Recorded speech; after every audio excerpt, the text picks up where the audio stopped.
அம்மா சொல்லுங்க. வணக்கம். நீங்க இப்ப சொன்ன கர்மவினை பத்தின விஷயங்களையும் மோட்சம் பத்தின விஷயங்களையும் நான் கேட்டேன். என்னோட குருஜி கூட இந்த மாதிரி விஷயங்கள்லாம் சொல்வாரு. அவர் சொல்றதும் இதுதான். ஒரு பண்டிதர்னா வெறும் பூஜை மந்திரங்கள் தவம் பண்றது மட்டும் இல்ல, மோட்ச பாதையில நாம எப்படி போறோங்கிறது தான் ரொம்ப முக்கியம்னு சொல்லுவாரு. இது உண்மைதானா? மோட்சங்கிறது தனி. இந்த ஜபம் தவம் செய்யறது இதெல்லாமே தனியானது. இந்த பூஜை செய்யறதெல்லாம் அது எல்லா விஷயமுமே செயல்பாடுகள் தான் இல்லையா? அது செயல் மார்க்கம். இந்த லௌகீக விஷயங்கள்ல சுபமான காரியங்கள் எல்லாருமே பண்ணலாம். நம்மளோட கர்ம வினைகளை சுமக்க ஒரு எளிய வழி அது. நல்லதுதான். இது சுப மார்க்கம்னு கூட சொல்லலாம், தர்மம்னு கூட சொல்லலாம். அதர்மத்திலேருந்து விடுபட்டு தர்மத்திலேயே இருக்கிறது, இதுதான் தர்ம காரியம்னு சொல்றோம். மோட்ச மார்க்கம்ங்கிறது இந்த எல்லா விஷயங்கள்லேருந்தும் தனி. இங்க எதுவுமே செய்ய வேண்டியது கிடையாது, தானே செய்விக்குது, ஆத்மஸ்வரூபம் உண்டாகுது. இதை புரிஞ்சுக்கிட்டாலே மோட்சங்கிறது உண்டாகும். எல்லா கர்ம வினைகளுமே இதனாலதான் முடிஞ்சு போயிடுது. புண்ணிய கர்மவினை பாவ கர்மவினை ரெண்டோட பேலன்ஸும் 0 ஆயிடுது. அதுதான் நல்லது. இந்த 0 பேலன்ஸை கொண்டு வரத்துக்கு நீங்க என்ன பண்றீங்களோ செய்யறதெல்லாம் வார்த்தைகள் தான். ஆனா அந்த வழியிலேயே நீங்க போனா அதுதான் மோட்சத்துக்குண்டான சரியான பாதை. அந்த வழியில போனா மோட்சமானது நிச்சயம் தெரியும். இந்த மாதிரி நல்ல செயல்கள் செஞ்சீங்கன்னு சொன்னா, புண்ணியம் நமக்கு கிடைக்கணுங்கிற எண்ணம் இருந்ததுன்னு சொன்னா, வெளியிலேருந்து நமக்கு விடுதலை கிடைக்கலாம். அதுதான் தர்மத்தோட பாதை. லௌகீக விஷயங்கள்ல புண்ணியம்னு கிடைச்சா சுகம் சந்தோஷம் எல்லாமே நமக்கு கிடைக்கும், மோட்சம் கிடைக்காது. மோட்சம் கிடைக்க ஆத்மாவை நாம புரிஞ்சுக்கணும். எந்த செயல்களால நமக்கு கர்மவினை உண்டாகாம இருக்குங்கிற விழிப்புணர்ச்சி நமக்கு தேவை. பூஜை புனஸ்காரங்கள் எல்லாம் பண்றது வெறும் டெம்பரவரி தான், பர்மனன்ட் கிடையாது இல்லையா? எந்த செயல் டெம்பரவரியா இருக்கோ அதோட பலனும் டெம்பரவரி தான், எப்பவும் டெம்பரவரியா தான் இருக்கும். ஆத்மா தான் எப்பவுமே பெர்மனன்ட், மோட்சம் தான் பெர்மனன்ட். டெம்பரவரியும் பெர்மனன்ட்டும் எந்த வகையில ஒன்று சேரும்னு சொல்லுங்க? செயல்கள் டெம்பரவரி, ஆனா சாதனைகள் பெர்மனன்ட். ரெண்டும் தனித்தனி தான். பெர்மனன்ட் பலனை வாங்கணும்னா பெர்மனன்ட் செயல்களை நாம செஞ்சாகணும். ஏன்னா ஆத்மா எப்பவுமே பெர்மனன்ட் தான், மோட்சம் எப்பவும் பெர்மனன்ட். எப்ப நீங்க ஆத்ம ஸ்வரூபமா மாறிடுறீங்களோ அப்பதான் இந்த ஞானம் மோட்சம் எல்லாம் நம்மளுக்கு புரிய ஆரம்பிக்கும். அந்த சாஸ்வத ஸ்வரூபத்தை நீங்க புரிஞ்சுக்கங்க, அதன்படி நீங்க நடக்க ஆரம்பிங்க. That's it. B com. அப்ப நாம இதை எப்படி அடையிறது? அதுதான் மோட்சத்தை அடையிற மார்க்கம். இந்த பாதை ஞானிகளுக்கு மட்டும்தான் தெரியும். யாருக்கு இந்த பாதை முழுமையா தெரிய ஆரம்பிக்குதோ அப்ப மோட்சங்கிறது நிச்சயமா அடைஞ்சே ஆகணும். வாழ்க்கையில முக்தி அடையணுங்கிற துடிப்புல இருப்பாங்க. இதுதான் மோட்ச பாதைக்குண்டான வழி. அவங்கதான் உங்களை மோட்ச பாதையில கூட்டிட்டு போவாங்க, லட்சியத்தை நிறைவேற்றத்துக்கு உதவி செய்வாங்க. நீங்க எதுவுமே செய்ய வேண்டியது கிடையாது. ஏன்னா அங்க கட்டளை தான் தர்மம், கட்டளை தான் தவம், கட்டளை அவரோட கட்டளைகளை நிறைவேற்றினாதான் மோட்சம் பிராப்தமாகும். நாம வழி தெரியாம தவிக்கும் போது வழியில நமக்கு கைடு மாதிரி ஒருத்தர் வந்தா அவர் சொல்ற வழியில போக வேண்டிய இடத்துக்கு சரியான வழியில போய் சேருவோம். எவ்வளவு ஸ்ரத்தையோட அவர் சொல்றத நாம ஃபாலோ பண்றோம், அதுல தடங்கல்கள் வரதில்ல.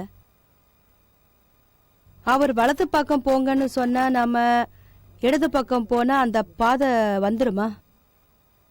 நாம ஒரு நம்பிக்கையோட தான் அத ஃபாலோ பண்ணிட்டு இருக்கோம் இல்லையா?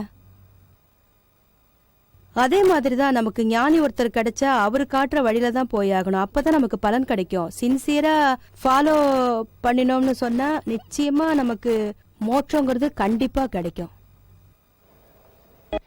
நீங்க இப்ப சொன்னது எனக்கு புரிஞ்சுது. ஆனா என்னோட குரு ஒருத்தர் இருக்காரு.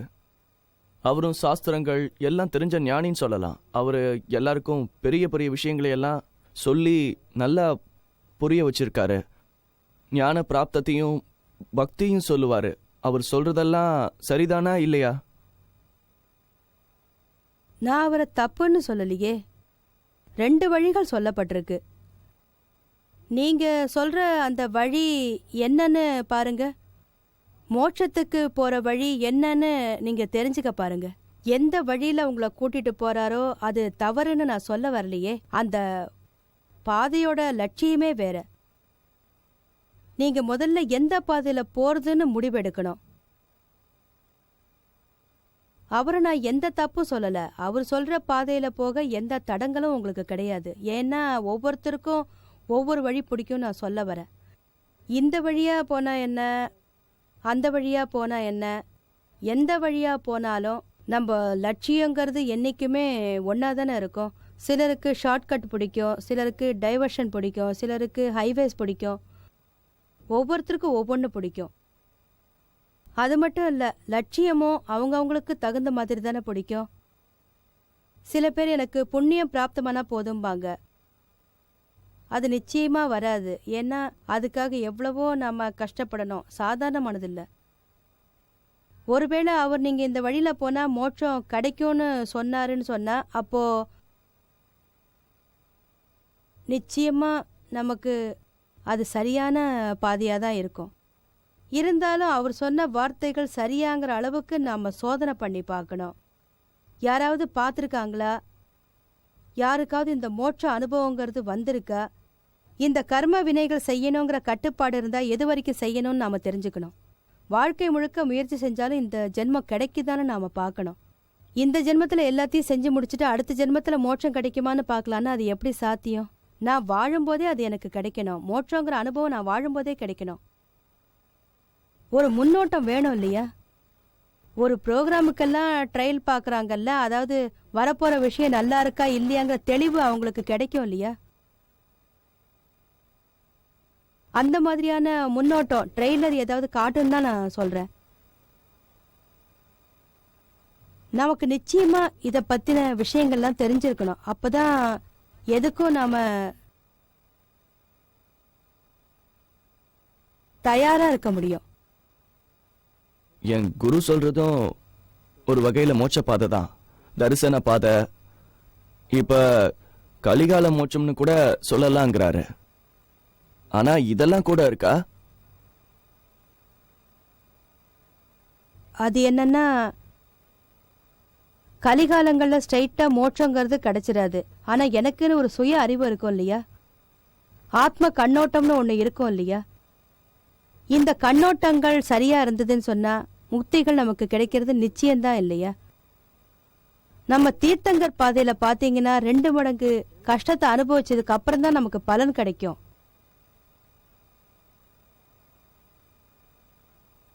எந்த ஒரு விஷயம் தீர்த்தங்கர் கிட்ட அமைஞ்சு போயிடுதோ அதனால பல நூறு மக்களுக்கு துக்கங்கிறதே நிச்சயம் வராம இருந்தது. எதுவுமே கிடைக்கும். அவருடைய பேரை சொல்லி 2 அடி எடுத்து வச்சா கூட 2 வருஷம் இருந்தா கூட அமைதி வேணுமா இல்ல வேண்டாமான்னு சொல்லுங்க பார்க்கலாம். நீங்களும் மனசுக்குள்ளேயே அமைதியை தேடி கிடைக்குதான்னு பாருங்க. எங்கேயோ தப்பு நடந்திருக்கு. ஆனா தீர்த்தங்கர் பாதையில மட்டும் தப்பு கிடையாது. நிச்சயமா எந்த தப்பும் கிடையாது. தவறு எங்கேயோ நடுவுல தான் நடந்திருக்கு. ஒண்ணு நாம புரிஞ்சுகிட்டதுனால இல்ல நமக்கு புரிய வச்சவங்க கிட்ட எங்க வேணும்னாலும் அது இருக்கலாம். எங்க தவறு நடந்திருக்கோ அதை தேடி கரெக்ட் பண்ணுங்க. இந்த தனி காலத்துல ஸ்ட்ரைட்டா மோட்சங்கிறது கொஞ்சம் கஷ்டம். ஆனா 100% இல்லைனாலும் 99% முயற்சியில அது கிடைக்கலாம். இதுவும் புரிஞ்சிடுச்சுமா. இன்னொரு விஷயமா, இங்கேருந்து நான் பெங்களூர் போகிறதா இருக்கேன்.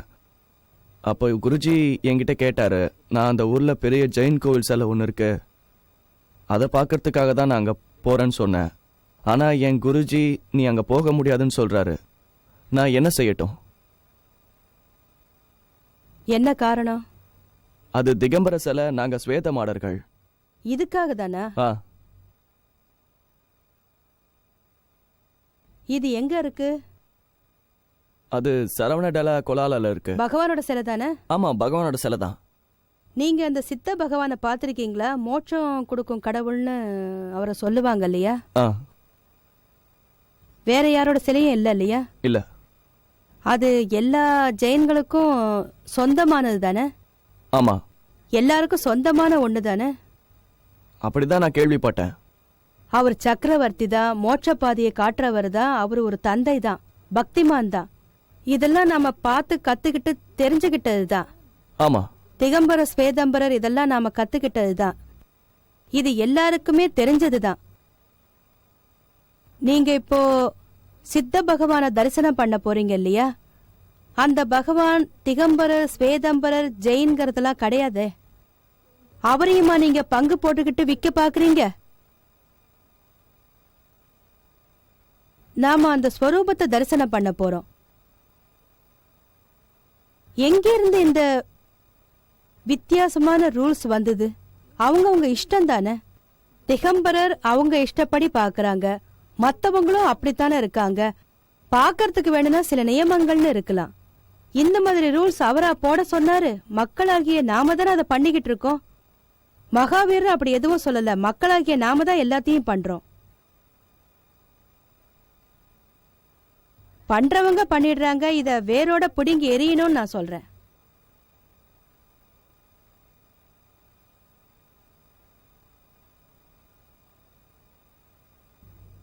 மகாவீரர் பகவான் இப்படியா நம்மள இருக்க சொல்றாரு? ஸ்வேதம்பரம் இந்த சமயத்துல திகம்பர் ஸ்வேதம்பரங்கிறதெல்லாம் எதுவுமே கிடையாது இல்லையா? இந்த ஜெயின்ல கூட இந்த மாதிரி சட்டம் கிடையாது. மகாவீரர் அப்படிலாம் சொல்லவே இல்லை. இதெல்லாம் நாமளா ஏற்படுத்திக்கிற தேவையில்லாத கட்டுப்பாடுகள்.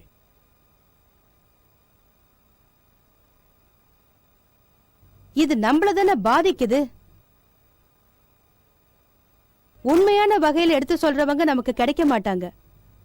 பகவான் என்னைக்கும் பகவான் தான். அவரை எப்படி எந்த உருவத்துல நீங்க பார்த்தாலும் சரி, பகவான் என்ன மாறிடவா போறாரு? இந்த என்னோடது உன்னோடது பொய் உண்மை, என்னோட பகவான் உண்மை உன்னோட பகவான் பொய்ன்னு சொல்லி ஏன் சண்டை போடணும்? ஒரு பகவானுக்கு ஏன் சர்ச்சையை நீங்க கிளப்பிக்கிட்டு இருக்கீங்க? எவ்வளவு பாவம் அது உங்களுக்கு தெரியாது? பகவான் மட்டும் இங்க பூலோகத்துக்கு வந்து அவர் நிலைமைய பார்த்தாருன்னா, ஐயோ மக்கள் நம்மள இப்படி ஆக்கிட்டாங்களேன்னு கண்ணீர் வடிச்சு அவரே தலையில அடிச்சுக்கிட்டு அழுதுகிட்டு வருத்தப்படுவாருங்கிறது தான் உண்மை. ராத்திரியும் பகலும் எனக்கு பூஜை பண்றாங்க, வணங்குறாங்க, சேவை பண்றாங்க. ஆனா அவங்களுக்கு புரிஞ்சுக்கிற சக்தி இல்லையே. எது உன்னோடது என்னோடது? யாராவது என்ன பிரிச்சு பங்கு போட்டுக்க முடியுமான்னு சொல்லுங்க. நான் ஒருவன் தான். உருவங்கிறது எனக்கு கிடையாது. அப்புறம் எதுக்காக உங்க இஷ்டத்துக்கு ஒவ்வொருத்தரும் ஒவ்வொரு வடிவத்துல பூஜையை பண்ணிக்கிட்டு நீ வந்து என்னோட தெய்வங்கிற, அவன் என்னோட தெய்வங்கிறான், நீ இவனைத்தான் கும்பிடணும் அவனைத்தான் கும்பிடணும்னு கட்டளை போடுற? நீ திகம்பரர் நான் ஸ்வேதம்பரர்னு பகவான் உங்களை பிரிச்சு பார்க்க சொன்னாரா? பாவம் பகவான் எனக்குன்னு ஒரு அடையாளம் இருக்கு, அதையும் கெடுத்துட்டாங்களே அப்படின்னு நினைப்பாரு. இதுல எந்த ஒரு சட்டத்தையும் பகவான் மகாவீரர் சொன்னது கிடையாது. பகவான் மகாவீரர் அப்படி என்ன சொல்லி இருக்காருன்னா, ஆத்மாவை தெரிஞ்சுக்கங்க, எந்த கர்ம வினைகள்ல இருந்து விடுபடுங்க, இதுதான் சரியான வழி. என்னைக்கும் நிரந்தர விழிப்புணர்ச்சியோட இருக்கணுங்கிறது தான் நீங்க தெரிஞ்சுக்கணும். எந்த விழிப்புணர்ச்சி? லௌகீக விழிப்புணர்ச்சியா? எப்படி பணம் பண்ணுங்கிற எண்ணம் மட்டும்தான் இருக்கு. யாரை எப்படி ஏமாத்தலாங்கிற எண்ணம் தான் இருக்கு. இதுக்கு பேரு விழிப்புணர்ச்சிங்கிறதே கிடையாது. ஆத்ம விழிப்புணர்ச்சி. நிரந்தரமான ஆத்மா தான் நான். இதை தவிர வேற எதுவும் கிடையாது. நான் வெறும் ஞான ஸ்வரூபம் தான். இதை தவிர வேற எதுவுமே கிடையாது. இந்த நிரந்தர விழிப்புணர்ச்சி தான் தேவை. பகவான் மகாவீரருடைய இந்த வழியானது தனியான வழிங்கிறத முதல்ல நீங்க தெரிஞ்சுக்கங்க. அவர் சொல்றத கேட்கலன்னா வேஸ்ட் தான். நம்ம என்ன தோணினாலும் அப்படி செய்யக்கூடாது. நீங்க உடனே யார்கிட்ட வேணாலும் கேளுங்க. அவர் தனியானவருங்கிற உண்மை நிச்சயமா அந்த நேரத்துல உங்களுக்கு தெரிய வரும். இவர் யாரையும் வசப்படுத்தல, வசப்படுத்தலன்னா அதாவது கட்டுப்பாடு போட்டு அவர் யாரையும் வற்புறுத்தல, பக்தியில தான் அவர் மூழ்க சொல்றாரு. எல்லாரோடைய பக்தியை அவர் ஏத்துக்கிறாரு. எப்பவுமே அவங்கவுங்க வழியில அவங்கவுங்க உண்மையா இருக்க பாருங்க. அந்த கண்ணோட்டம் இருந்தாலே நிச்சயமா அவரோட கண்ணோட்டம் நல்லா புரியும். எல்லாருக்கும் தன்னோட கண்ணோட்டம் தான் சரின்னு தோணுது இல்லையா? ஆனா தீர்த்தங்கரருக்கு எந்த கண்ணோட்டத்தையும் சரியான கண்ணோட்டமா தான் எடுத்துக்கிறாரு. இந்த பக்தர்கள் வேணா தனித்தனியா இருக்கலாம். இவர் நல்லவரு, இவர் பொய்யே, இவர் திகம்பரர், இவர் ஸ்வேதம்பரர் எண்ணங்கள் தான் அவர் பண்றது தப்பு, இவர் பண்றது தப்புன்னு சொல்லிட்டு தெரியுறாங்க. பகவான் கண்ணோட்டத்துல இது நடக்குமா? அவங்கவுங்க ஒரு சம்பிரதாயத்தை வச்சுக்கிட்டு இருக்காங்க. பகவான் என்ன சொல்றாரு? மோட்சங்கிறது எந்த வகையில வேணாலும் கிடைக்கும். அது எந்த ஜாதியா இருந்தாலும் சரி, எந்த மதமா இருந்தாலும் சரி, பகவான் ஒண்ணுதான், மோட்சம் ஒண்ணுதான்னு சொல்றாரு. எந்த ஒரு ஜெயின் மதத்திலயும் சரி, சமண மதத்திலயும் சரி, எந்த ஒரு மதமா இருந்தாலும் மோட்சங்கிறது நிச்சயமா கிடைக்கும். எல்லாமே எலிஜிபிள் தான். என்ன இந்த திகம்பரர்கள் அவங்க உண்மைம்பாங்க, ஸ்வேதம்பரர்கள் அவங்க உண்மைன்னு சொல்லுவாங்க, ஜெயின் நாங்க ரொம்ப உண்மையானவங்க, வைஷ்ணவர்கள் தவறும்பாங்க. அவன் தப்பு, இவன் தப்பு. நாம தானே பர்ஃபெக்ட். நாம பர்ஃபெக்ட்னு சொல்ற அளவுக்கு வளர்ந்துட்டோமான்னு சொல்லுங்க பார்க்கலாம். ஒரு மதத்துல இருக்கிறவன் இன்னொரு மதத்தவனை சீப்பா பேசலாமா? தேவையில்லாம 2 பேரும் ஒருத்தருக்கு ஒருத்தன் திட்டிக்கிறாங்க. எப்படி நீங்க அடுத்தவங்களை இகழ்ந்து பேசலாம்னு நினைக்கிறீங்க? உண்மையா பார்த்தா எந்த ஒரு மதத்தவரும் அடுத்தவங்களை கேவலமா பேசுறதுக்கு அருகதையே கிடையாதுன்னு சொல்லுவேன். அவருக்கு எல்லாரும் ஆத்மஸ்வரூபமா தான் தெரியுறாங்க. யார் என்ன செஞ்சாலும் அவங்க அங்க கர்ம வினைப்படிதான் செஞ்சுக்கிட்டு இருக்காங்க, மத்தபடி வேற எதுவுமே இல்ல. இந்த உலகம், இந்த மக்கள் எல்லாருமே எந்த ஒரு உயிரினமோ எந்த ஒரு ஜீவனோ எந்த தவறும் செய்யறதே கிடையாது. இதுதான் பகவான் தீர்த்தங்கிறவரோட கண்ணோட்டம். அந்த கண்ணோட்டம் மட்டும் நம்ம கண்ணுக்கு இருந்ததுன்னு சொன்னா நாம அவங்க ஃபாலோன்னு கூட சொல்லிக்கலாம். இங்க இருக்கிற எல்லாரையுமே தவறா நினைச்சிட்டோம்னா அப்புறம் சத்தியத்துக்கு வேல்யூவே கிடையாது. அவங்களுக்கு பகவானோட மோட்ச பாதைக்கு உண்டான என்ட்ரி கூட கிடைக்காது. அவன் எப்படி வேணாலும் இருந்துட்டு போகட்டும், பகவான் கிட்ட அவன் நெருங்க முடியாது. அம்மா, நீங்க சொன்ன விஷயம் எனக்கு நல்லா புரிஞ்சிடுச்சு. இந்த சத்சங்கத்தை நான் டிவியில் பார்க்குறப்ப ரொம்ப சந்தோஷமா இருக்கு. ஆனால் எத்தனை வருஷங்களா பூஜைகள்லாம் செஞ்சுக்கிட்டு இருக்கோம், இந்த சமூகத்தில் வாழ்ந்துக்கிட்டு இருக்கோம். ஆனால் இந்த சமூக மக்கள் என்ன சொல்லுவாங்க? தேவையில்லாததெல்லாம் சொல்லி நம்மளை பயப்பட வைக்கிறாங்க. எல்லாத்துக்கும் மேலே நமக்கு என்ன பண்ணுறதுன்னு கூட சில சமயங்களில் புரிய மாட்டேங்குது. கேட்கறதுக்கு நல்லா இருக்கு, ஆனால் இதுலேருந்து நாம் எப்படி தப்பிக்கிறது? இந்த கால இளைஞர்கள் கிட்ட இருந்து நீங்க நல்லா கத்துக்கங்க. அவங்களுக்கு ஏதாவது ஒரு பொண்ணை புடிச்சு போச்சுன்னு சொன்னா 2 பேரும் ஒரு முடிவு பண்ணிக்கிட்டு கல்யாணம் பண்ணிட்டு வந்து நிக்கிறாங்களே, ரிஜிஸ்டர் மேரேஜ் பண்ணிக்கிறாங்கல்ல.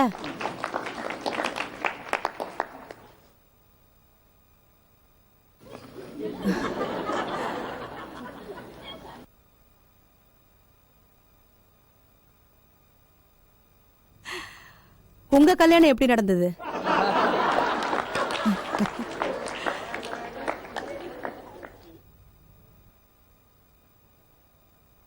நிருமாவுக்கே அல்வா கொடுக்கிற அளவுக்கு அவர் செஞ்சிட்டாரு.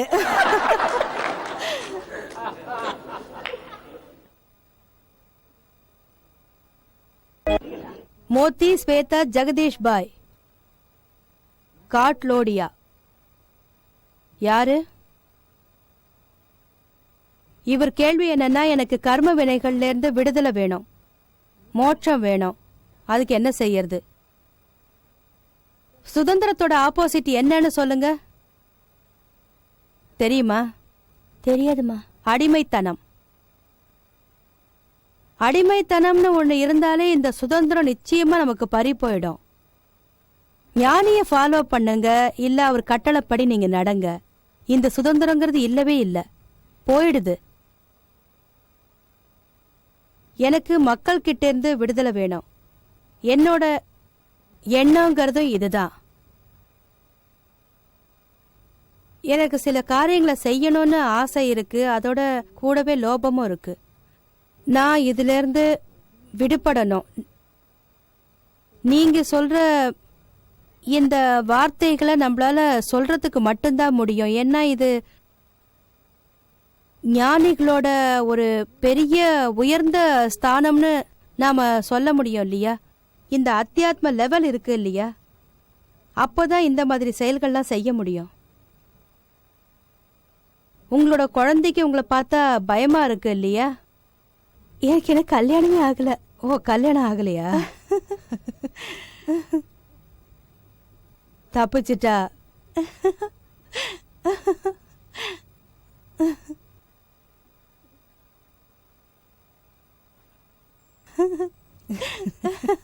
இல்லைன்னா எப்ப பார்த்தாலும் பசங்களை பயமுறுத்துறது, புருஷன்கிட்ட எப்ப பார்த்தாலும் சண்டை போட்டுக்கிட்டே இருக்கிறது. நல்ல வேளை நீ கல்யாணம் பண்ணிக்கல. அது மட்டும் இல்ல, நமக்கு யாருக்கிட்டையும் ஒரு பயம்னு வராத வரைக்கும் நல்லது தானே. யாருக்குமே பயப்பட வேண்டியது கிடையாது. சின்னவங்களா இருந்தாலும் சரி, பெரியவங்களா இருந்தாலும் சரி, பயப்பட வேண்டியது கிடையாது. நியாயமா இருக்கலாம். இதுல என்ன லோபம் இருக்கு? யாருக்கு பணம் எதுவும் கொடுக்க வேண்டாம் இல்லையா? இருக்கா? இல்ல, சில சமயம் நாம கொடுக்க வேண்டியிருக்கு இல்லையா? அதனாலதான் அப்படி கேட்டேன். இந்த நிர்பயங்கிற ஸ்டேஜ் வரும்போது இந்த லோபங்கிற குணங்களுக்கெல்லாம் அங்க நிச்சயமா வேலையே கிடையாது. எனக்கு பயத்திலேருந்து விடுதலை வேணும். எனக்கு சில சமயங்கள்ல தடங்கல்கள் தான் வந்துகிட்டு இருக்கு. ஆத்ம ஞானத்தோட பாதிப்பு இருந்ததுன்னு சொன்னா அது நல்லதா? அதுலேருந்து நான் விடுபடுறதுக்கு என்ன பண்ணணும்னு கேட்குறாங்க. ஆத்ம ஞானத்துக்கு கூடவா? ஆமா, அது என்னன்னா சில தடங்கல்கள் வந்துடுது. நிர்மா மாதிரி பெரியவங்களை பார்க்கும்போது பயம் வந்துடுது. மனசு முழுக்க ஒரு நடுக்கம் இருந்துகிட்டே இருக்கு. இந்த நடுக்கத்திலேருந்து விலகினாலே போதுமே, மற்றபடி எல்லாமே தானா விலகி போயிடும். எதுவுமே நடக்காத போது எதுக்கு பயங்கிறது ஒன்று வரணும்? எப்படி பயம் வருதுன்னு சொல்லுங்க. மனசு வேற மாதிரி நினைக்குது. இந்த நடுக்கங்கிறது ஒருத்தருக்கு முதல் எதிரிங்கிறது தெரிஞ்சுக்கங்க. பயமே இல்லாத வகையில நாம இருந்துட்டா என்னைக்குமே எப்பவுமே ரொம்ப நல்லது தானே. ஜெய் சச்சிதானந்தா.